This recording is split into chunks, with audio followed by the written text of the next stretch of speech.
Okay. Whew. 2 minute warning, Don. Actually, less than 2 minute warning. Oh, wow. Okay.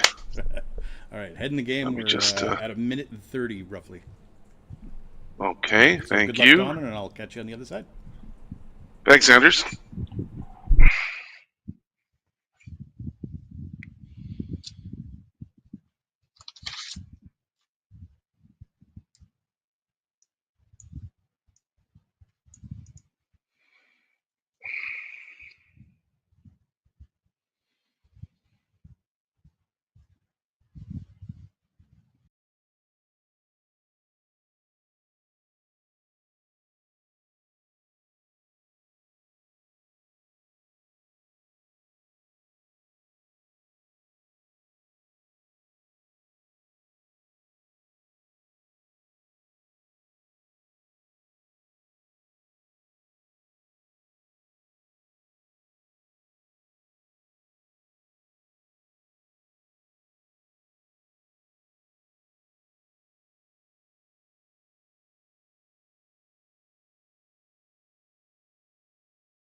Good afternoon, everyone. My name is Don Parkinson, and I'm a Senior Engagement Specialist with Atkins Realis.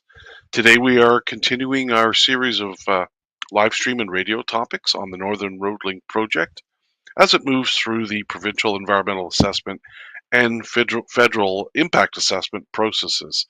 The topics we are covering parallel our project activities, so we hope these will help viewers and listeners better understand the project and provide input along the way. The purpose of these discussions is to discuss various topics relevant to the Northern Road Link environmental and impact assessment. And in today's live stream, we're going to continue our discussion of the process of identification of a preferred road corridor by talking about SWOT analysis for the identification of that preferred road corridor. So, for those of you who were wondering what SWOT is, the suspense continues, but you'll find out very, very soon. So let's get started. And as I always do, I'll start with a little bit of a background on the project. Um, the Northern Road Link project is a proposed all-season road in Northern Ontario on Treaty 9 land. It would connect the mineral deposits in the Ring of Fire to the all season highway network through a connection with the Martin Falls Community Access Road. Would also provide an opportunity with the construction of the Webequie Supply Road for Webequie First Nation to connect to the all season highway network, as well as participate in the mine development at the Ring. For those who aren't familiar with it, the Ring of Fire is considered one of the most promising mineral development opportunities in Ontario, and with minerals including chromite and cobalt, nickel, copper, and platinum. This project, as well as the other two road projects, are subject or have been subject to both the Environmental Assessment Act and which is provincial, and the Federal Impact Assessment Act. The proponents for this particular project, the Northern Road Link project, are two remote First Nations, Martin Falls First Nation and Webequie First Nation. Both of these are remote Indigenous communities um, located about 500 kilometers north of Thunder Bay in slightly different directions. Um, this project was preceded by a number of other studies in the past looking at an all-season road to connect to the Ring of Fire from the provincial highway network. But finally, in 2020, the Martin Falls First Nation and Webquay First Nation announced that they had agreed to work together um, to conduct environmental assessment for the project as well. So, as I mentioned, there are currently three all-season road projects in the region, two of which have completed their environmental assessments. The Webquay Supply Road has a draft environmental assessment document out right now, circulating amongst the Indigenous communities in the region. But in the next month and a half, it will then circulate publicly for another 60 days. And the Martin Falls Community Access Road is completing their um, public viewing portion of their and review portion of their environmental assessment and impact assessment very shortly. If it hasn't completed already, I'd have to check on that, but it's very close anyway. So um, these three projects were all started at different times for different reasons. Starting from the north, just to describe these projects, the Webquay Supply Road project would be a 107-kilometer all-season road starting at the airport in Webquay and running southeast to east of the Mukattai River to the McFalds Lake area, which is really essentially the center of the Ring of Fire. It would then connect with the northern end of the Northern Road Link Road, which extends south, and would then meet up with the Martin Falls Community Access Road west of Martin Falls. And this road extends south, where it would connect with two upgraded resource roads, and then ultimately connect to the provincial highway network. So, if all of these were built, it would enable economic activity, would allow two First Nations to be connected to the provincial highway network. It would allow them both to participate in the directly participate through a physical link in the Ring of Fire mine development projects as well, and the minerals extracted from mines in the Ring of Fire could then go to market through this transportation route and the connection with the two upgraded resource roads. In terms of the project components, as I always say, it's more than just a two-lane road. If we can move to the next slide. So typically what you have both temporary and permanent facilities. I think there's a slide before that. If we can bring that up. Project components, that's it. And so those temporary infrastructure components of the project would be storage and laydown areas. There would be construction camps where the workers would stay. These are typically located at sort of equal intervals along the route. Permanent facilities would include maintenance facilities and yards, access roads to gravel pits and quarries. Some of the access roads might be temporary if the pits and quarries are temporary, but then some of them might be permanent if the pits and quarries are being used to supply material to maintain the road. And then, of course, the aggregate sites, the pits and quarries as well. There would be numerous water crossings, as you can imagine, knowing the area. The one big crossing will be that of the Attawapiskat River, which would be over 200 meters.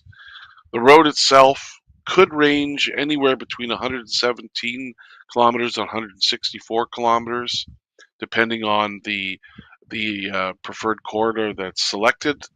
100-meter right of way approximately, with a cleared area of about 60 meters. So we now are in the process of identifying preferred corridors. So we have alternative corridors. And what we mean by corridor is a 2-kilometer wide band of land and water within which the road could be positioned. So we we are looking at various routes. We have options for different segments of road. You can probably see this on your screen now. For example, you can see um, a number of, there's 4 options, I think, for segment C, C1, C2, C3, and C4. So those are different options um, for the road through that area. So once a preferred corridor is chosen, that would mean deciding between these different segments, making sure these segments all connect together, obviously, to get a full continuous corridor for the road. And again, we're dealing with 2-kilometer wide bands of land and water within which the road would be positioned. And the idea is to have that that width of 2 kilometers, to have that flexibility to shift the road based on any new information. And again, during our EA process, we've been consulting with communities and the general public and getting feedback from them. We're continuing to do that as well.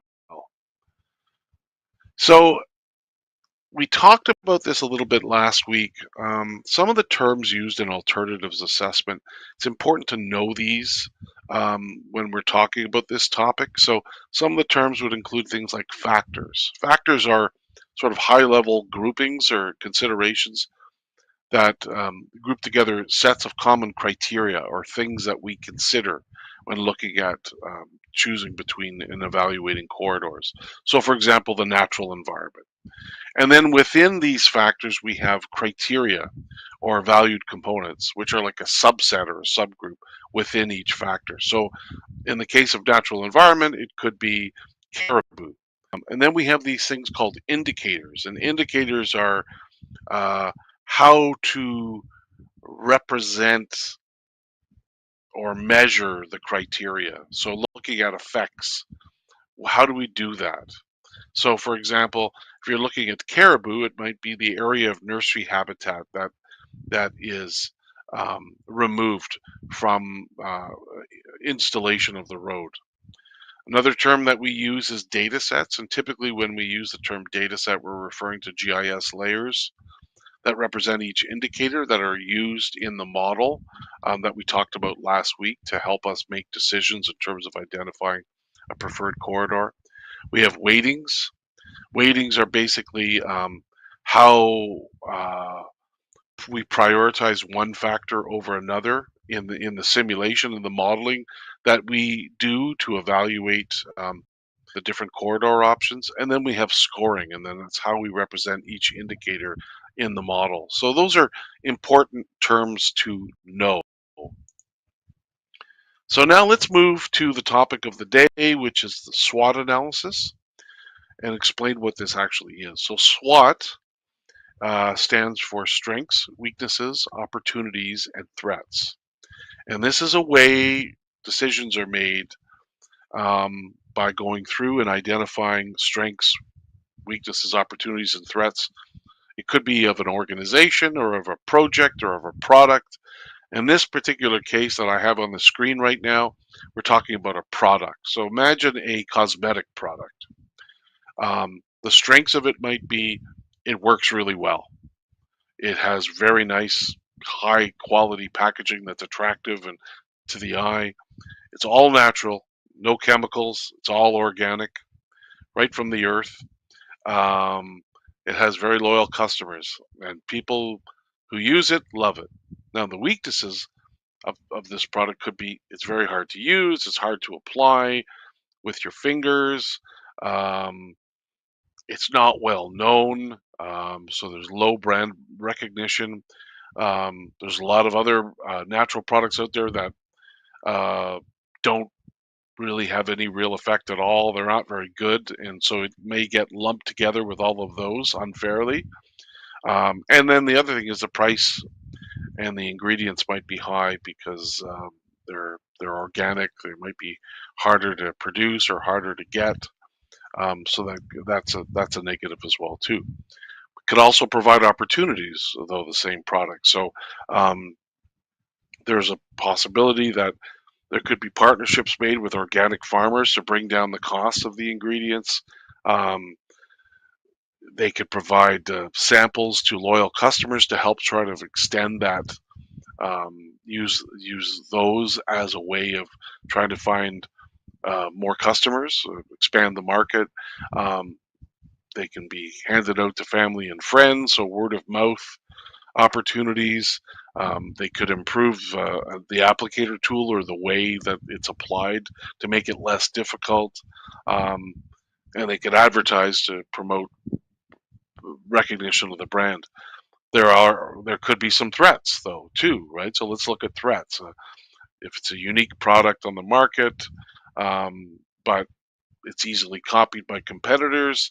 Maybe these competitors are bigger and they have a broader range, deeper pockets. They might have an advantage. Um, there might be lower priced versions of products that do the same thing, but they're not organic, right? So that's another option. Um, Key ingredients, some of these natural ingredients, there might be significant cost increases in these, and that could cause the price to have to climb and make it unaffordable for people. And again, there may not be global distribution channels if it's a smaller company that's trying to push this product across. So I think you get the idea. Um, what you do is you look at it and you look at these strengths, you look at these weaknesses, opportunities, and threats, and you do a sort of a detailed think as to the product itself. So it's a very deep level of analysis.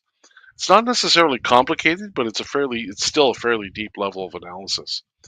So how do we do this? If we could switch to the next slide, how do we do this when we're talking about identification of a preferred road corridor? Well, um, the corridor alternatives were evaluated um, using the same metrics where strengths, opportunities, weaknesses, and threats differ. So in terms of strength, we could be talking when it comes to the road corridor, it could be an attribute that makes the option very favorable or positive.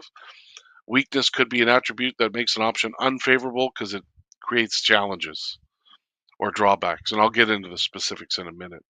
Opportunity, there could be future benefits um, associated with a specific option, maybe greater than other options. And then threats, a potential for limiting the benefits of an option. That's another possibility as well too. So let's now look at the screening criteria used in the SWOT analysis for evaluating, going through the process of identifying a preferred road corridor. So the screening criteria used in a SWOT analysis um, would be things like constructability, engineering considerations. Constructability is how buildable is something, how easy or difficult is something to build. Engineering, like the design, there may be design challenges associated with a particular option, given where it is. So those might have implications. There's the environmental and socioeconomic considerations as well, and we'll get into a long list of those shortly. Cost considerations. Again, these are very expensive roads to build. Cost has to play a factor in this. And then finally, indigenous knowledge and land and resource use considerations, and we'll get into a deep description of those as well too. So let's start now discussing the indicators associated with constructability and engineering considerations. If we can move to the next slide, please. So these indicators, again, are ways of measuring. So when we look at road constructability and engineering, things that we would look at would be corridor length and travel time. The longer it is, the longer it takes to travel, the more expensive it is to build, because it's longer. Um, Looking at where the road goes, so through organic deposits. When I'm talking about that, I'm talking about through areas with very fine particles like wetlands, other areas with the fine silt-like substrates or soils as well too. These are difficult to build in compared to the inorganic terrain. Number of water body crossings.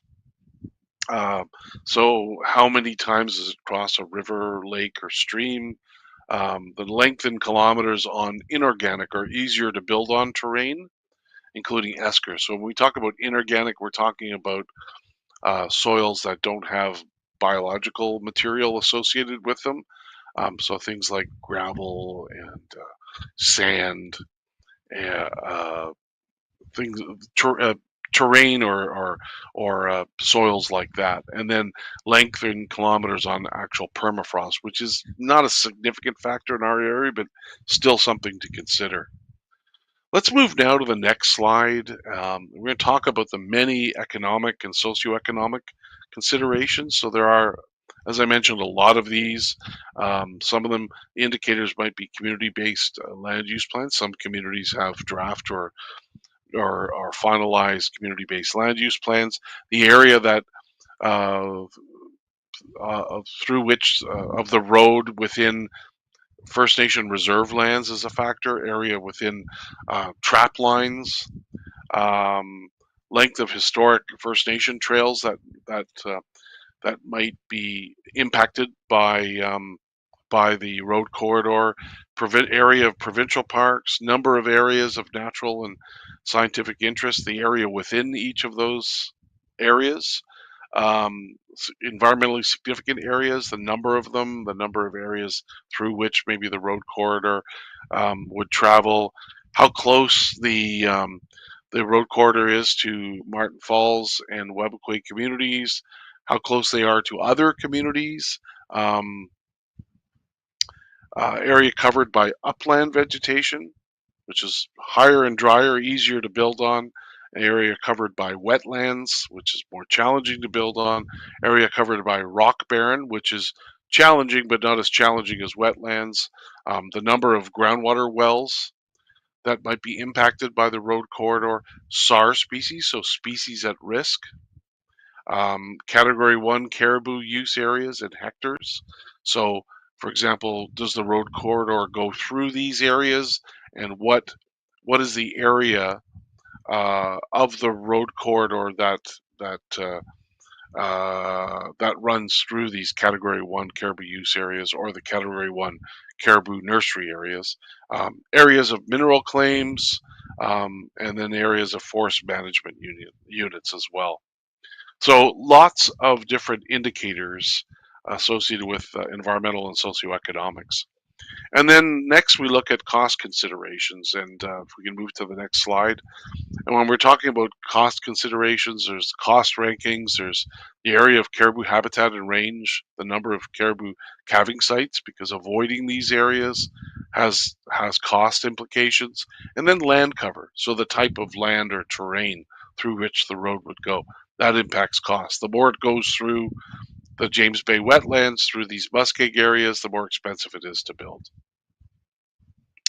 And if we can move to the next slide, let's talk now about Indigenous knowledge, land, and resource use considerations and those indicators. So some of these would be proximity to identified traditional use lakes, could be the Attawapiskat river crossing location, could be proximity to valued hunting and trapping areas, valued moose habitat, amount of muskeg disturbed, and how close the road corridor might be to just a general traditional use area. These are all indicators or measures that would be considered.